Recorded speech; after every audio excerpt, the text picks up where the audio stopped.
You're listening to the Good Dirt Podcast. This is a place where we dig into the nitty-gritty of sustainable living through food, fashion, and lifestyle. And we're your hosts, Mary and Emma Kingsley, the mother and daughter founder team of Lady Farmer. We're sowing seeds of slow living through our community platform, events, and online marketplace. We started this podcast as a means to share the wealth of information and quality conversations that we're having in our world as we dream up and deliver ways for each of us to live into the new paradigm, one that is regenerative, balanced, and whole. We want to put the microphone in front of the voices that need to be heard the most right now. The farmers, the dreamers, the designers, and the doers. So come cultivate a better world with us. We're so glad you're here. Now, let's dig in.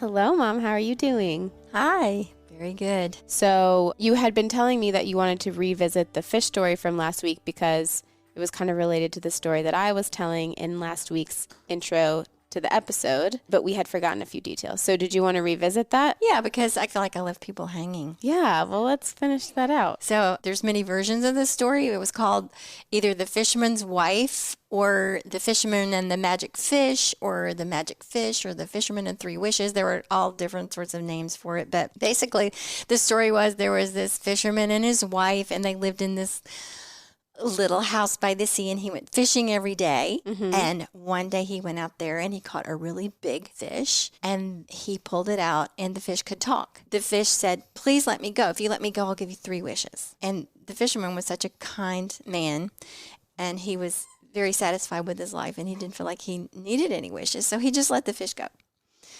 And so the fish swam off happily. And so when he went back home, he told his wife about this, and she got very angry. And she said, "You should have asked him to give us a bigger house. Go back right now and go talk to that fish and tell him to give us a bigger house." And so he said, "Oh, okay." So he went back, then he called the fish back and he explained. And so the fish said, "Okay, go home."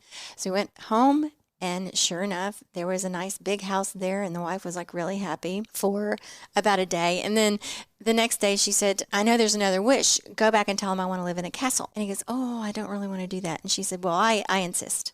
So he went back, he called the fish back. Fish came up, he explained. And so the fish said, "Okay, go home."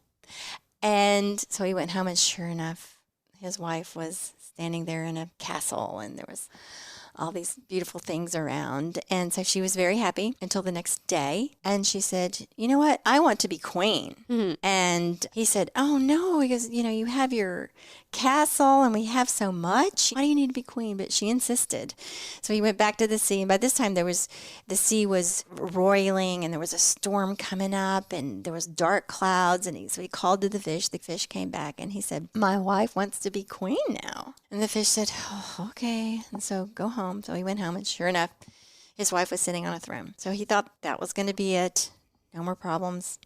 But of course, the next day, the wife says, "Husband, now I want to be able to rule the sun and the moon. I want to be able to tell the sun when to come up and when to go down. And you must go tell the fish that that's what I want." And he said, "Wife, no, you have everything. I can't do that. And the fish only gave me 3 wishes." And she said, "Go back and tell him. That's what we want." So he went back, and by this time the sea was raging. There was a storm. There were huge waves, wind, rain, and the fish came up. And he said, "Yes, now she wants to rule the sun and the moon." And so the fish listened to him, and he said, "Okay, go home." And the fisherman went home, and the wife was standing there in their little tiny hovel that they had originally. And that's the end of the story. So that was it. And might I add, there are many versions of that story. So did she rule the sun and the moon? Or no, that was the point at which everything was taken away. Because she just got greedy. Some versions of it, like after she's queen, then she wants to be pope. Interesting. And then after pope, she wants to be God. She just keeps asking. Yeah, but you're right. You made the point last week, too, that it's interesting that it's like this greedy woman. Yeah. I don't like that. Yeah, it did kind of bother me slightly. Yeah.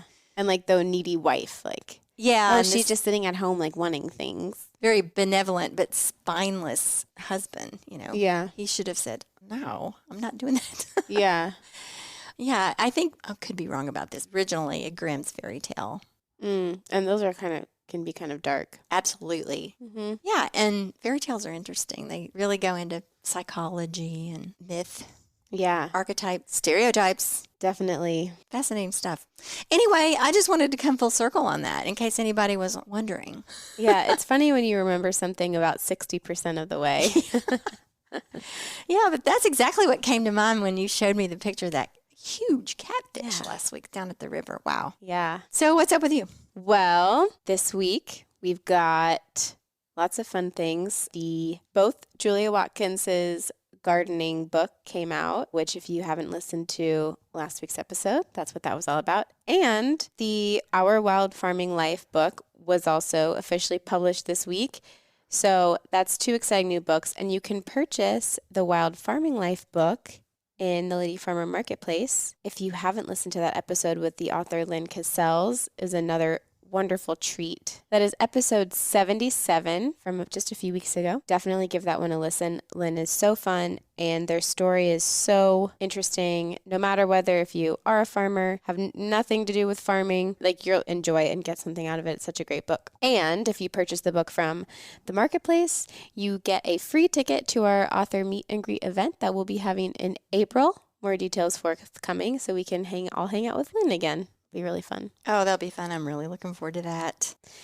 We just want to thank you guys all too for being good dirt listeners and supporters of this podcast. We continue to be growing every week, more and more downloads. It's super exciting, and we just can't thank you enough. And we encourage you to continue to share the love. Share this with a friend if you're enjoying this show, if you enjoy this particular episode. And every little bit counts towards growing the show so that we can bring you more good dirt. Yeah, in February, for the first time, we surpassed 10,000 downloads for the month. That was super exciting. Yeah, and there's podcasts out there that maybe do that in an hour, but for us, that was a real milestone. Yeah, and we're getting very close to 100,000 total downloads as well. That's so exciting. And, what's the point of growing? The point of growing is the more listeners we have, the more we're able to do it. And the more our connections expand, the more our community expands, the more we can spread the word of the good dirt and sustainable living and regenerative agriculture and slow living and all those fun things we talk about every week, and also to financially support the production of the program. So, yes. So thank you for helping us continue to grow and to support the program as we grow. And speaking of community, it really reminds me of this episode. Yes. Which is a really wonderful look at a really special type of community. I think you found Jason, Mom. So do you want to start out by introducing this podcast? Yes. So our guest today is Jason Fowler. He is the co-founder and organizer of Land and Table, which is an organization that has been hosting monthly potlucks for the local food movement for almost 10 years in the Lynchburg and Bedford, Virginia area. And this was started as a way of creating a welcoming space for the community members, building the community through shared meals, skill sharing, networking, and just being together. Farmers are busy people, often isolated people. And so this was a platform for everybody to get together and gather. Land and Table exists to connect, educate, and inspire the next generation of new agrarians, the young farmers, the local food lovers, and they have plans to expand and carry the message of this new Agrarian Revival to the wider community and the whole world. Yeah, this was a great episode. I learned a lot from him and was really inspired. Made me want to host a potluck. I know. It made me think about potlucks. I guess potlucks are kind of universal. Mm-hmm. I mean, I hope everybody out there knows what a potluck is. So a potluck, of course, is a gathering where everyone brings something, where everyone has something to offer in the way of the food. And so the responsibility is not on any one person or host, but it's actually a way of the community sort of supporting itself. It also reminds me of another story, the stone soup story. Oh, yeah, that's a great one. Yeah, maybe I'll tell that next week. Oh, yeah, you have to stay tuned. Yeah, probably most people out there know it, but we'll tell that one next time. Yeah, and it's obviously been a weird time for potlucks. Yeah. Probably haven't done them very recently, but maybe we can start having them again. Yeah. I've always loved potlucks. I don't think I've ever been to a potluck that I didn't have great food and great fun. Oh, yeah. Well, that's a sweet thought. Well, Jason now lives with his wife and 7 kids near the Blue Ridge Mountains in Virginia, and he is continuing in this effort to make potlucks alive and happening, and we hope that you enjoy this conversation. And here is Jason Fowler.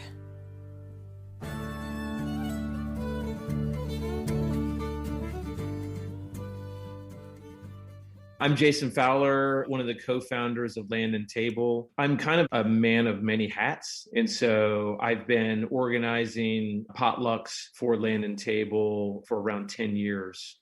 We've been hosting monthly potlucks. And so I'm kind of the organizer behind that. We also started releasing some t-shirts and things like that. I don't know if you got a chance to look at that stuff, but our merch shop is called New Agrarian Revival. And that's kind of the spirit of what we're trying to accomplish, which is really reviving a sense of local community among folks that are into local food, local farmers, homesteaders, all these people that often have a sense of not being connected or sort of living in the mythology of Little House on the Prairie a little bit, which we are very inspired by, but also if you've read sort of the backstory behind what really went on with that family, there's a lot of loneliness, moving around, and we're seeking to curb the pioneer spirit with a sense of community. That's awesome. I really love that. That is so interesting that you should start off with that, because we've been touching on that lately about how the homesteading movement in our American history did include a lot of isolation, and where you had to do kind of everything yourself or you didn't survive. But in the more modern practice and experience of homesteading, it does seem to be more of a community thing. And that's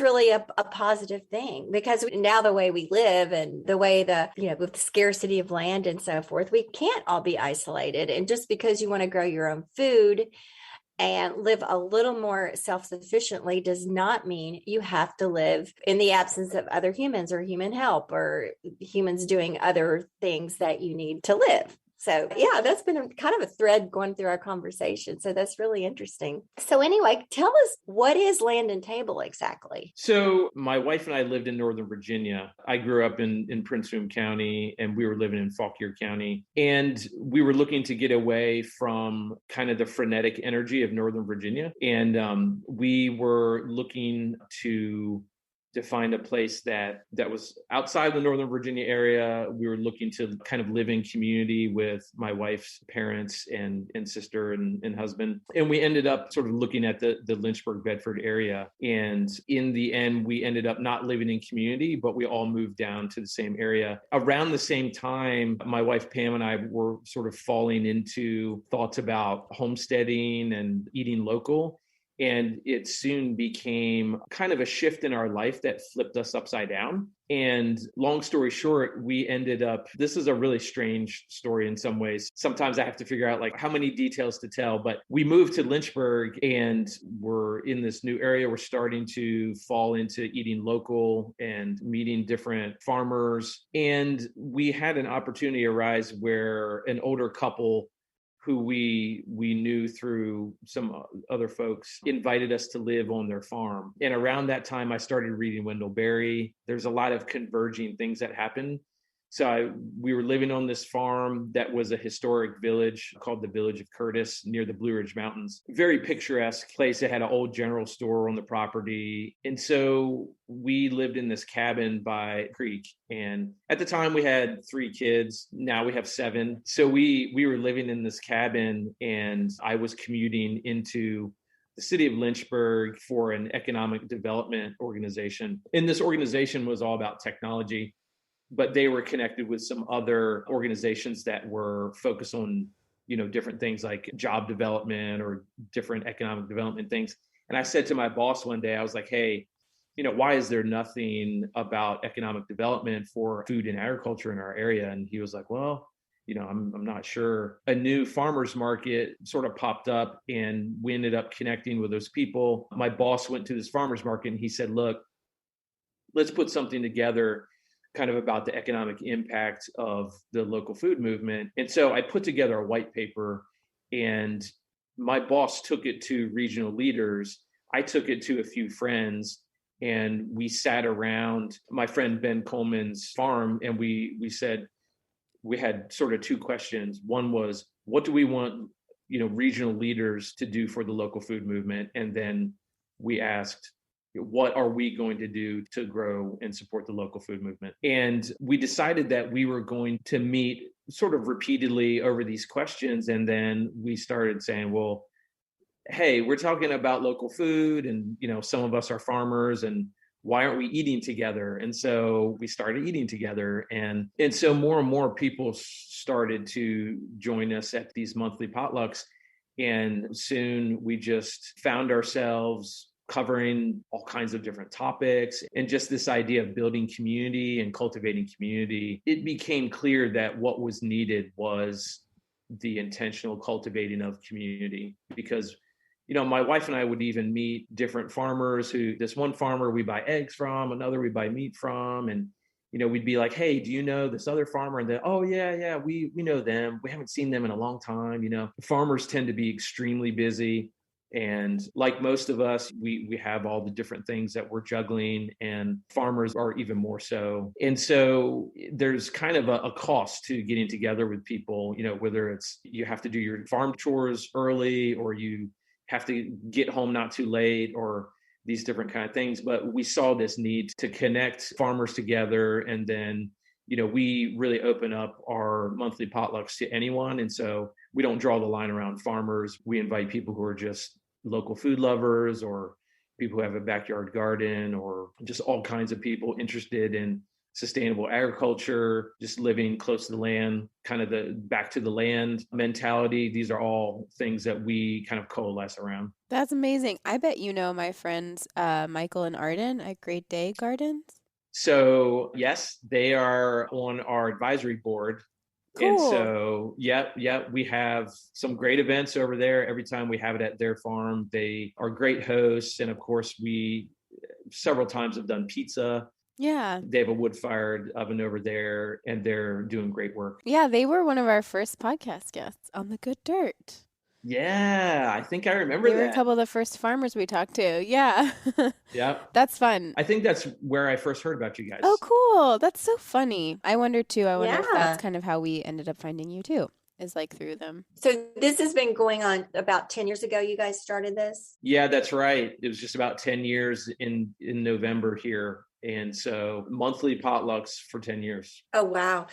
So I'm curious, when people come to the potluck, obviously they bring their contribution. Is there an understanding that this is something you grew or that you got locally? Or what's the assumption about the potluck, the food at the potluck? I'm just curious if there is any. What's really interesting is I can imagine maybe setting some rules. And, I've loosely mentioned a number of times encouraging people to bring either something they make or they grow or things like that. But honestly, you don't really need to put a whole lot of parameters when you are inviting people around, passion for sustainable agriculture and living close to the land. A lot of these folks are farmers. It's sort of a given. It's like they just bring from who they are. And the secret about these potlucks is that they are the best potlucks in the entire state of Virginia. I mean, really, like some of the food that is on the table would just really blow you away. Wow. I want to go. Me too. I'm there. You said you were living up here and again, you say it's rural.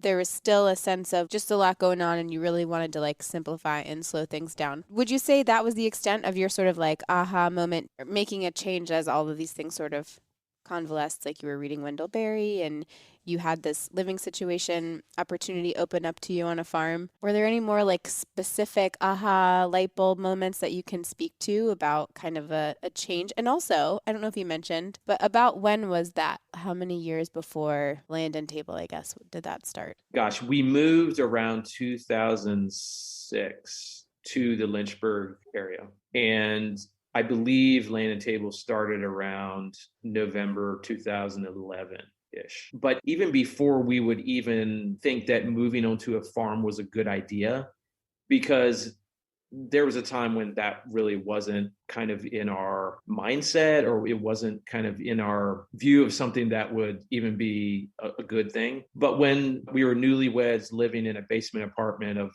my in-laws' house, and I remember the first time we started a garden, and I had a tiller, and I remember starting the tiller up and it just yanking me across the yard and, kind of like being carried away by this tiller. And I think that was a really sort of interesting moment where it was like, I have no idea what I'm doing, but I feel like this is important. And it was even a borrowed tiller. And we started eating out of that garden. And I remember the first cucumber that I picked, and there was dirt on the cucumber, and it was like so bizarre to have this cucumber with dirt on it, because I was just so used to buying cucumbers from the store and they're pristine, they're polished, and here's this piece of food that's in the dirt and there's dirt all over it. That was a real key thing. We also had a couple friends. Two friends of ours were very instrumental. One worked at a health food store.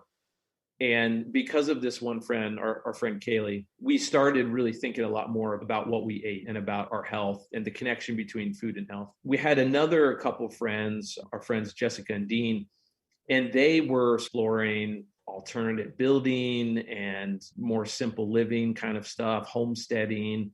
And we were just like, what are you guys talking about? This is crazy talk, or like we weren't quite sure like what it was all about. And the more we started internalizing some of the things that our friends were becoming passionate about, the more we stumbled farther along into that journey ourselves, just thinking about our food. And in thinking about our food and health, we eventually stumbled into local food, like I said. And so when we moved to the Lynchburg area, we started seeking out, where do we get this food? Where can we buy local eggs? We met our friend Ben Coleman, who's been very instrumental in our life, Ben and Carly Coleman at Mountain Run Farm. We met Ben at a farmer's market right before he stopped going to the farmer's market. They continued to sell directly to their customers, but they stopped doing the farmer's market. And it was really my friendship with Ben and going to Ben with some of these questions that I was mentioning before with this white paper that I did for the organization I work for. And I guess when I think about it, the theme for me and a lot of my aha moments have been, these aha moments have really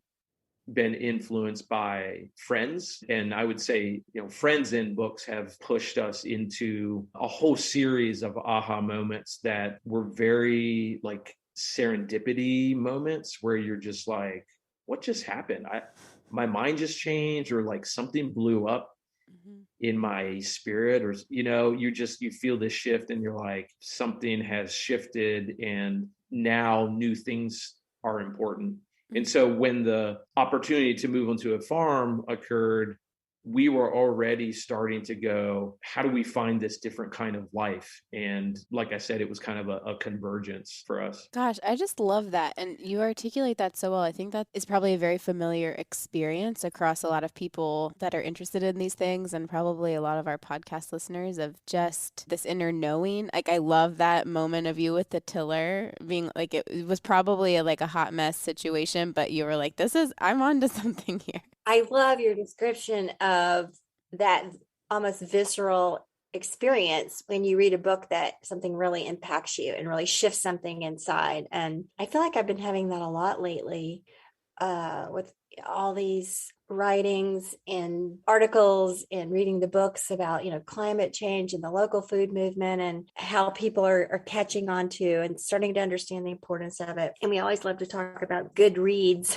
on this show. So other than Wendell Berry, what are some of the other books that you feel like have really influenced you and have guided you from one point to another? Okay, so The Art of the Commonplace, I'll have to confess, is really the only Wendell Berry book that I've read. And Wendell Berry, I say Wendell Berry is the grandfather of the local food movement. His writings are the underlying philosophy of Land and Table. And so whenever I talk about Land and Table, I try to root, hey, what we're doing is it's because of people like Wendell Berry who have articulated and lived out this agrarian rootedness that we're trying to revive and cultivate. But a few other books, obviously The Omnivore's Dilemma is one of the gateway drugs for people. It wasn't for me, but it's definitely, one of the top. So one of them is called, this is by a friend of mine, Reagan Sutterfield. I've lost touch with him now, but it's called Farming as a Spiritual Discipline. Cool. And it's really interesting how he connects faith and spirituality with this idea of being connected to the land. And for me, that's one of the underlying things that motivate me in kind of the ancient Hebrew idea of the Garden of Eden, which is a very powerful metaphor. Just even in our pop culture, like we still retain that kind of ancient story. One thing I love, and it may have been Reagan who talked about this, but other folks like Fred Bonson, Norman Wiersbe, they have a book called Making Peace with the Land. And probably all three of these authors have mentioned this, but basically when the creator created Adam, in the Hebrew, his name Adam, right? It's Adam who comes from Adamah. So Adamah is the soil, right? So God forms Adam from the soil and then breathes into the soil.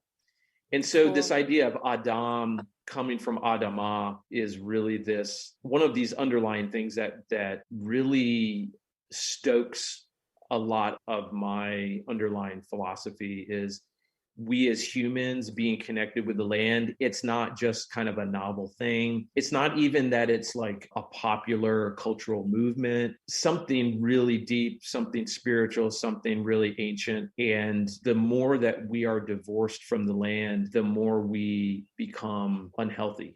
And so the connectedness with the soil is a really motivating force, being connected with the land and then connecting people. And all this connectedness, like Wendell Berry talks about health as membership. And so a lot of times people talk about, oh, how do you be healthy? How do you eat healthy? And all this kind of thing. And it's like, as Wendell Berry says, we like to think of health as something within ourselves, but it's like, it's our connectedness with others that is a part of what real health actually is. And like you just said, it's our connectedness with the soil. And that's something that we talk about a lot on this podcast too, but I've never thought about it like in this context, which is so interesting. I just love that so much. I guess you could call it ecological thinking. Yeah, it's like a system. Yeah, where an ecology is a web of relationships. And so it's like we were made to be in a web of relationships, but we have sort of bought the lie that like, well, you can live your life not in that web of interdependence. And it is a lot. And it's a little scary because, reality doesn't change, but we often try to deceive ourselves into thinking that we can change reality. And so, for instance, when you go to the grocery store, it's like, hey, I'm pulling these chips off the shelf, or I'm grabbing this cucumber out of the produce section. And when I come back in a week, it's going to be there for me. And it's like, actually, you only have 3 days of the trucks, running that give you that illusion that your food is coming from the shelf in the store. And it's actually coming from the land. And so when you lose that connectivity with the land, you sort of are living in this kind of illusion that you're no longer connected with the land and that you don't need to be. But the reality is you are. And in this book, Farming as a Spiritual Discipline, my friend Reagan talks about living by proxies and how, when we're disconnected from the land, we live more and more by proxies. There's these things in between us that kind of separate us from the land. And I think that's true. It happens with people where we're separated from each other, whether it's Netflix or social media, we have all these proxies, and it's just like, there's nothing that can kind of replace, sitting down and eating with someone and being in their presence just in real life. It's just, you can't replace that. I am really fascinated by all the metaphors, I guess, that emerge in all these discussions. You're talking about the interconnectedness of people and the necessity for that. And as thinking about how soil science has changed so much, recently, they're learning so much more and more about the interconnectedness that's in the soil. And as we learn that, and we learn about how the good dirt, but this whole show is about what goes into it, and then how that is reflected into how we live and how we interact with each other. For instance, all the science now that's coming out about how the trees communicate and the mycorrhizae beneath that's in the dirt and all those things. It's so exciting. And I think we can apply it directly to how we're living and how we're trying to shape our lives in this, what did you call it? A new agrarian revival. I think that was is that what the term that you use? Yeah. And these sort of revivals of agrarianism, there's been a number of them throughout human history. And some of them have had political connotations. Some of them have been in different cultures, different times. But I feel like what's happening now with the local food movement and sort of the reemergence of the back to land movement, which, in the US kind of started in the 60s. The back to land movement emerged out of a time, there was a lot of political activism. And then it was like, we're not going to save the world. We've got to save ourselves. And not necessarily in a selfish way, but it was like, there was a lot of people realized like, we've got to create alternatives to the systems that I like to think of them as ecosystems instead of ecosystems. That's good. And so when I talk about agrarianism, it's this idea of, humans were, like we talked about, like it's an ancient connectivity of, humans with the land. And so agrarianism is trying to get back to a life that is rooted in the land, which is difficult now because, we've paved over our land, we've put houses on the land. We don't even know how to get back to the land sometimes. My wife and I and our 7 kids, we lived on the farm that we lived on for 10 years. And we lived in kind of an unintentional community, and we had to leave the farm. We kind of outgrew the cabin. The cabin was kind of falling apart and getting moldy, and it was like a 1780s cabin. And we moved out. Since then, I guess it's been about 3.5 years. We've been looking for our own farm. And the difficulty of that is it can't be explained easily. I mean, it's such a journey to go from living on a farm, and then we ended up living in the town of Bedford, which for us was very urban, even though it's not urban the way that big cities are. It was the town and a whole different atmosphere. And we lived on a main road. And so all the traffic going to the highway was going past our street, people walking down the sidewalk, blaring boom boxes in the middle of the night and screaming at each other, occasional things like that. It was such a contrast to go from farm life. We were milking a cow, we were collecting eggs, we were right by a babbling creek, and then all of a sudden we're in the middle of no one has yards, barely. And we were just like, what is this life that humans are living? Mm-hmm. It's like we got converted to living as rural people, and then it kind of got pulled away from us. And now we're kind of on this journey to reclaiming that. And it's like, once that sort of conversion happens to you, at least for us, it feels very permanent, where we're like, because we had the opportunity to buy the house that we were in. And it was like, we came close to, gosh, we can afford this house. And, it's sort of like in a good location.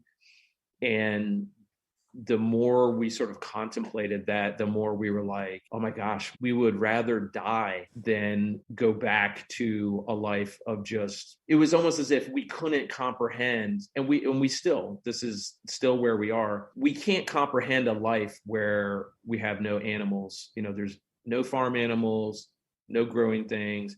And so it's been hard. We actually live in a cabin.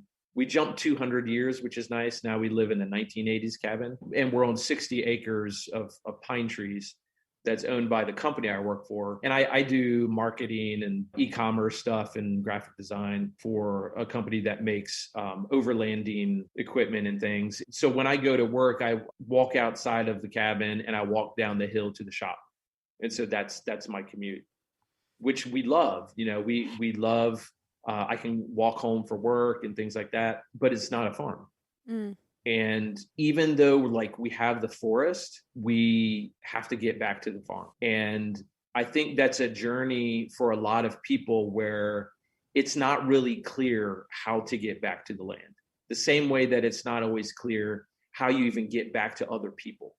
Especially in the time of COVID, it's become increasingly difficult to even understand how to relate to other people and to be in the presence of other people. And I feel like all these things are kind of tied up together. And what we've been trying to do with Land and Table is cultivating real life community amidst this journey for a lot of people who are trying to make their way back to the land as well. You had this somewhat unique experience of experiencing the contrast between those lifestyles that I think, some people have, but not a lot of people. You lived on a farm and then you lived in an urban setting and you recognized what you'd lost. So I think that's valuable. And it's valuable to be able to reflect on that and communicate it to other people, because people that might be living in a certain setting, they don't, they feel like something's lacking, but they don't know what it is. And not everybody can't just pick up and move to the country. That's true. But I think sometimes if you become aware that, just for example, like a person might experience a lot of anxiety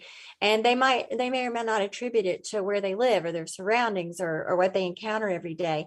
And if they were able to do that, to bring that to consciousness, they might be able to make it a point to, on the weekends, get out to a park or something, or go for a hike and sort of try to fill in those gaps where the environmental stressors are not so prevalent. You know what I'm saying? So yeah, I think it's a unique perspective to be able to line up your experiences like that. I agree, Mom. Those are some good points. And I also wanted to go back a little bit to the Land and Table efforts. You talk about the challenges of bringing people. There's COVID, and then you've been doing this 10 years every month, and I'm really interested in what are some of the challenges that you've had to overcome with Land and Table? I think one of the biggest challenges has been fighting the constant feeling of wanting to give up. Because a lot of times, I think it's similar to farming or gardening, where some seasons you're like, hey, things are going pretty good. And other seasons you're like, why am I doing this? This just doesn't make any sense. If I didn't love this, I wouldn't ever do this. And I can't tell you how many times I've had this sense of like, is this worth doing? Is this helping anybody? It's like, what is this work? Like having a sense of that the work is critical to do, but also feeling like, am I seeing any progress? Is this going anywhere? And I think that has been from season to season something that has kind of ebbed and flowed. And I think, when you're trying to connect people, some of the hard part has been realizing that the work is bigger than you. And it's like, there's almost too much work to do for you. And one of my biggest challenges has been knowing how to be a leader in a community where, number one, it's like, I have no experience leading except as, in my own family, maybe. So I'm not trained to do what I'm doing, but calling people to come together monthly is a really beautiful thing to see people value that, to see relationships build. And that's really what we've been trying to do is anything that you ferment, we talk about culture, it's like yogurt or kombucha or, you have to create the right environment and then you have to add the right catalyst. And so it's almost like that's what we've been trying to do.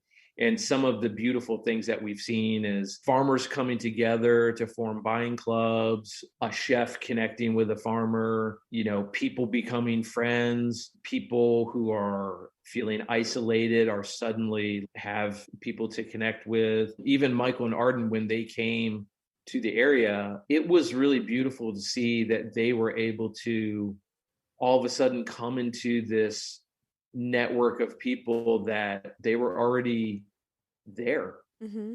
It was like we could welcome them into something that had been growing for a long time. We have even seen a marriage come out, people met at the potlucks, Oh my and gosh. they ended up getting married, and there's so many different layers of importance to the idea of the local food movement. It's economic, it's ecological, all these different things, but fundamentally it's relational. Mm-hmm. I think we don't value relationship enough, and we don't understand that out of relationship is where everything else springs out of. Yeah. Whether it's business deals or economic growth or just whatever it is, at the base is connection between people, it's friendship, and out of that emerges all kinds of different things. Gosh, yes, amazing. We do the Bedford Land and Table meetings the third Tuesday of every month. Mm-hmm. And a lot of people have a hard time being able to come at that time in the evening. But on average, even over the years, it's been 20 to 30 adults pretty typically, which we appreciate that consistency.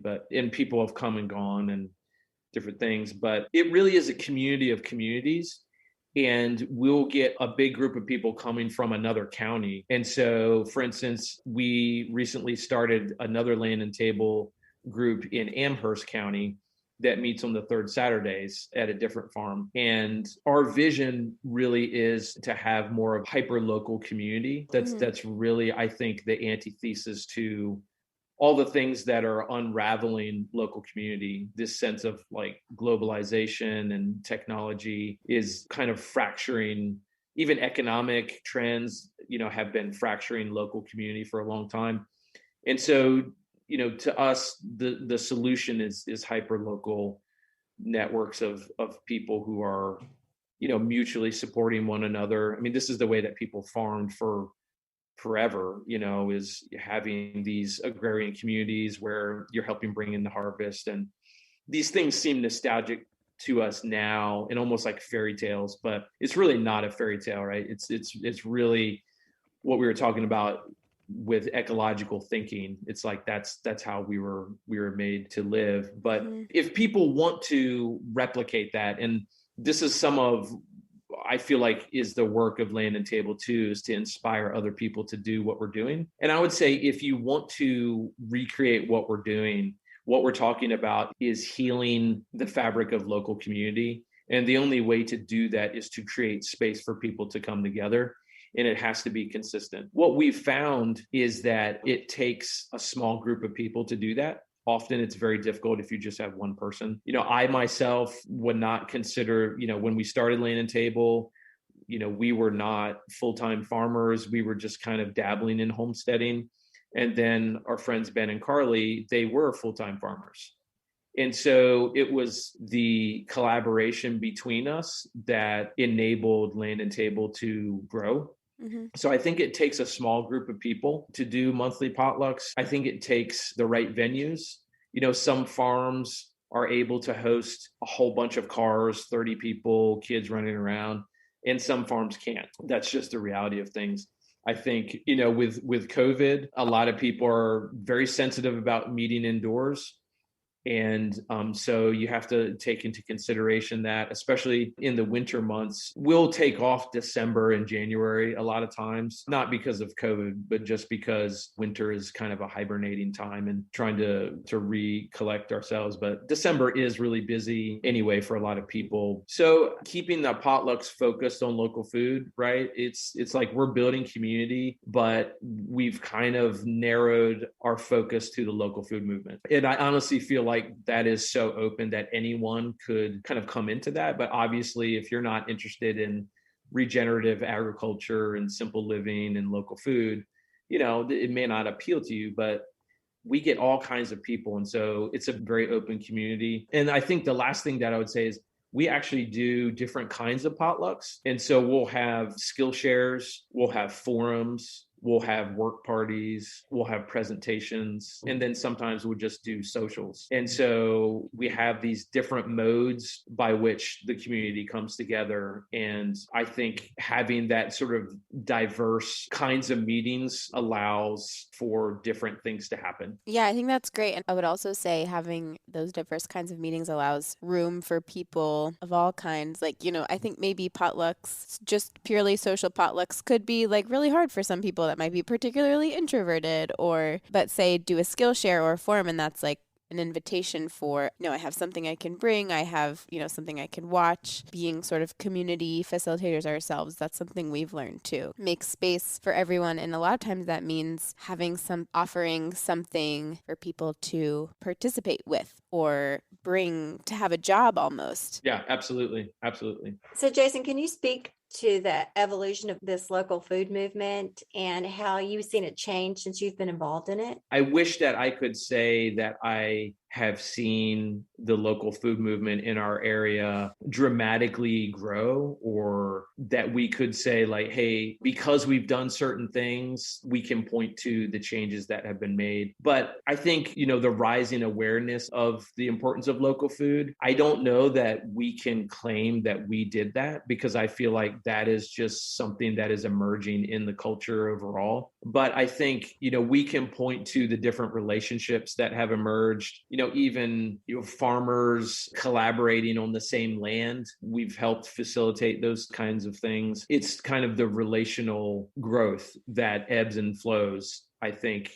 And so when I think about the changes that have occurred in the local food movement, I don't know that I can give definitive sort of statements about what has grown or what has changed. Again, it's like a seasonal thing almost, where in this garden of community, you see things come, you see things go, and you sort of have to start over each season. And so I feel like that's been a real clear thing for me, and why it's sometimes frustrating to kind of understand how to quantify the value of what you're doing. Yeah, I think it's that way with a lot of great projects. It just kind of reminds me of something you said earlier that I was like, well, I've never heard anything more relatable, was when you said that one of the challenges was not giving up because sometimes you're like, why are we doing this? And like farmers, and like sometimes it's a really rainy season and, all of your crop gets washed out or moldy or something. And yeah, that's so like life. That's amazing. It's totally life. And we miss that, right? Mm-hmm. When we're disconnected from the land, we think that we can control life the same way. Sure. We turn on Netflix and then we can pause it and we can rewind it and we can, you know what I mean? It's like, that's not life. Yeah. Life is so much more beyond our control.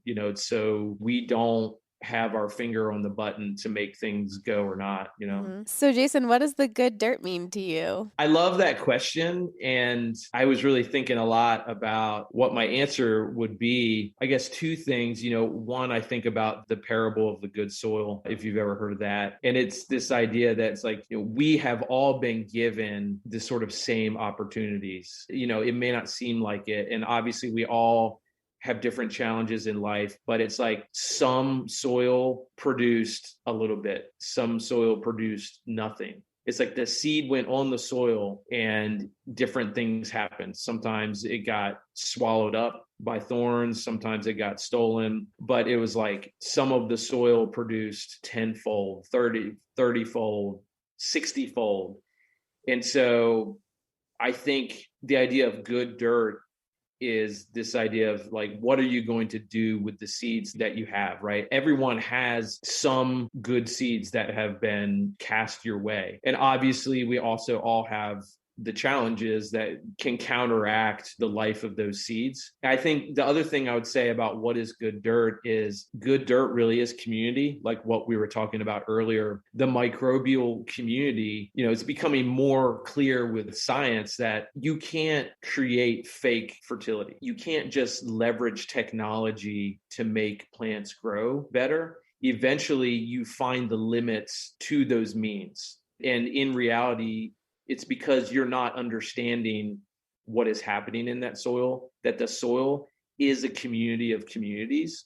And when you understand that it is a community of communities, the idea of good dirt or good soil really is our ability to cultivate that sort of invisible world. And we have a shirt that we released and it says, join the underground, and it's a carrot. And I think that's what the goal is, right? The goal is to cultivate something that is underground, something that is living and thriving. And we may not understand it, but that thing that is almost unseen is what is giving us life. And sometimes we forget, because it's like, you count how many friends do you have, or acquaintances, or like you can't really quantify sometimes that all the things that are unseen that are supporting you and causing you to thrive. And we want to make that good dirt more possible, where that sort of relational microbial, if that's a metaphor, it's like we want to proliferate and cause the right conditions for all those invisible things in the soil to proliferate, and that leads to health, right?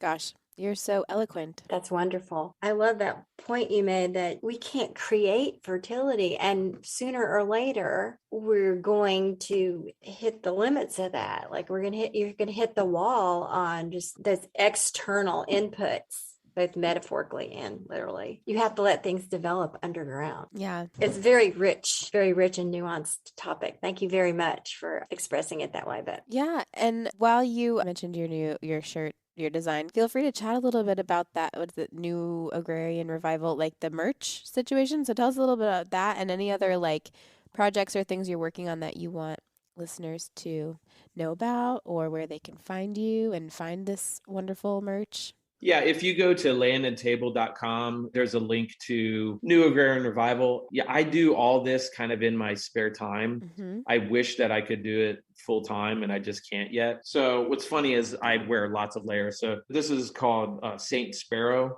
and this is one of our releases. Another one is it says New Agrarian Revival. So for those listening, the first one is a really beautiful sketching of a sparrow, and it looks like some kind of flower or some plant. And then the second one's a rooster. Yeah, they're really beautiful. Yeah, rooster, and it says cultivate local food, land, community. And then this one, join the underground, it's a carrot. And I love that one. I'm an artist. I'm a graphic designer. Oh, you do all these. Wow, they're so beautiful. They're so cool. But if you go to landtable.com, you can click on New Agrarian Revival and see some of our past releases. Currently, we're not printing our own shirts. We use a company out of Richmond called Bonfire, and they allow you to do campaigns where you can kind of do print on demand. And eventually, we want to get to the point where, we can be printing our own shirts and things like that. But t-shirts are really kind of like in the cultural bloodstream, and pop culture. And so if you want to capture people with ideas, it's like, put it on a shirt. Mm-hmm. It's like, that's, we kind of wear our hearts on our sleeves. And so my hope is that New Agrarian Revival can be kind of the streetwear of the local food movement. You know what I mean? Like there's, I don't know, it's like really popular to be like, streetwear, and it's like we're styling in the streetwear, and it's like, who cares? I mean, these brands, just what are they saying to the culture? Mm-hmm. And it's like, what does the local food movement have to say? What is the wisdom that we have to give? And it's like, that's why we need to slap that message on our shirts, because it's a cultural artifact. When you're walking around with your shirt and it's on Instagram, and you know what I mean? It's like, it could seem shallow, but at the same time, it's also part of the language of our culture. And we want to kind of put forth the ecological wisdom and the wisdom of the Back to Land movement, the local food movement, and just kind of speak that in artistic ways. Yeah, well, the art is beautiful. You said I'm a graphic designer. Is that like your full-time gig? Yeah, basically, my day job, I work for a company called Blue Ridge Overland Gear. And, I do that 40 hours a week. And then I have freelance clients that I do stuff for. And then I'm doing Land and Table. And then we're trying to start this nonprofit called Terra Numa. And sounds like you have lots of extra time. I was going to add, is Land and Table a nonprofit? How do you describe it as an organization, or is it just this loose thing with the potlucks? Yeah, for years, Land and Table had no sort of legal entity to it. But a couple years ago, we turned it into an LLC. And so, our vision is to create a regional food guide. That's one of the things that we want to do, and to create other resources. We've been talking about creating an online forum for people to connect, and so leveraging online resources to kind of connect people looking to buy local food to people who are selling it. There's a lot of different possibilities that if we could fund it, then we could sort of make some headway with those things. But I have considered for a long time Land and Table to be a very nonprofit thing. But forming a nonprofit is it's a lot of work to kind of wrap around what you're doing. And we're just not quite there yet. But I definitely imagine what we're doing to be mission driven. It's mission driven. It's social impact. Mm-hmm. And so I've done a lot of thinking too about this idea of like, does the world need another nonprofit? Mm-hmm. I think the idea of social impact entrepreneurship is really interesting to me. And I think there are hybrids that are emerging, B Corps and different things. It's interesting to see how the mission drivenness and the social impact stuff is increasingly being taken up by business. And so I've been inspired by that a little bit, but I definitely imagine that if we don't sort of become a nonprofit, we'll probably at least have some kind of foundation in the future. Cool. Well, I'm excited to watch what happens. Maybe you come to a potluck sometime. Yeah. That'd be so fun. So Jason, in closing, what would you like to leave our audience with about yourself and what you do? Is there just anything else you'd like to add or talk about today? I would just emphasize that there is real power in potlucks to build local community, and the importance of building local community in a time when so many different trends are continuing to fracture real relationships between people. The importance of potlucks for every community, and especially for farmers, young farmers, people who are into homesteading. I mean, it's important for everybody, but especially people who are pioneering, kind of going back to the land. We like to imagine that we can be lone rangers. And I would just encourage everyone to consider that one of the most important things that you can do in your life right now is to organize potlucks and to build local community. It's critical work. And I think that there's real exponential change that can happen for potlucks to change the landscape of the whole country. If you think about it, I mean, I think about it in terms of our country, but it's something that just eating with other people on a regular basis, do that, because there's something powerful that can happen. God, I just love that so much. The power in the potluck. That's so exciting and so fun. So and there's just something so beautifully like wholesome about a potluck that and people eating together, that the idea of the potluck is that we share the burden, but really it's a joy to feed one another. So we share the joy. It's so cool. So thank you for that. I'm inspired. I would say one last thing, which is potlucks are what we do, but it's also the model for community. Like what you're saying is potlucks, it's the model for community, right? It's the opposite of a restaurant. A restaurant, you kind of go as a consumer and you have nothing to bring, right? And then you're being served. And it's like the time for that is over. And the time now is to like reclaim the model for community, which is we all have something to bring. That's awesome. Thank you so much. That's so great. Thank you so much for joining us today, Jason. This was so incredible. I cannot wait to share this with our listeners. And I feel so, like I said, inspired and almost like fired up. I'm about to like email my whole block and be like, let's do potluck. Yeah. Thank you. This is great. I'm a great believer in potlucks. I was before, and now I have this information about it. It's wonderful. Thank you so much. Awesome. Thank you for having me.